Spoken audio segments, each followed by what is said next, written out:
বিভিন্ন ব্যাংকে থাকা বিসিবির এফডিআর এর প্রায় 240 কোটি টাকা অন্য 13টি ব্যাংকে সরিয়ে নেন সভাপতি ফারুক আহমেদ।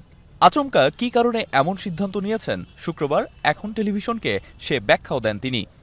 আমি দিচ্ছি 13টা ব্যাংকে 238 কোটি টাকা, সব রেড ব্যাংক থেকে নিয়ে গ্রিন ব্যাংকে দিছি আর ইয়েলোতে দিছি 8% থেকে 11.5 থেকে 12% দিছি। এখন কারো পার মান্থে 5-6 কোটি টাকা পকেট লস হইতেছে কারো না কারো।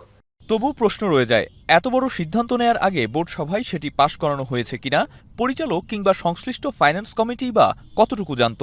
এবার সেটিও খোলাসা করলেন ফাইন্যান্স কমিটির চেয়ারম্যান। জানুয়ারির 25 তারিখের বোর্ড মিটিংয়ে এই সিদ্ধান্ত হয়েছে।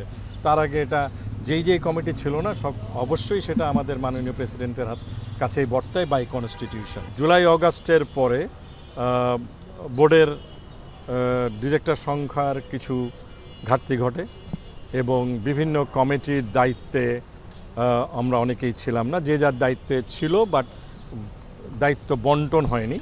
আগস্টে দায়িত্ব নেওয়ার পর ফারুক আহমেদের কমিটি মূলত সভাপতি নির্ভর হয়ে পড়ে, ফলে পুরোপুরি অকার্যকর হয়ে পড়ে আগের স্থায়ী কমিটি। প্রায় 5 মাস পর 25 জানুয়ারি 21টি কমিটির দায়িত্ব বন্টন করা হয়, তবে টাকা ট্রান্সফারের সিদ্ধান্ত নেওয়া হয় তার আগেই।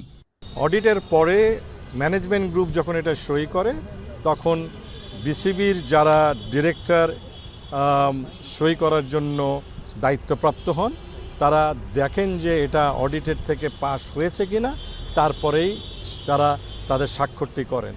অভিযোগ, সমালোচনা কিংবা শৃঙ্খলার অভাব যাই হোক না কেন, ফাইন্যান্স বিভাগের চেয়ারম্যান একটা বিষয় অবশ্য নিশ্চিত করেছেন, আর সেটি হলো বিসিবি ক্রান্তিকাল পার করছে।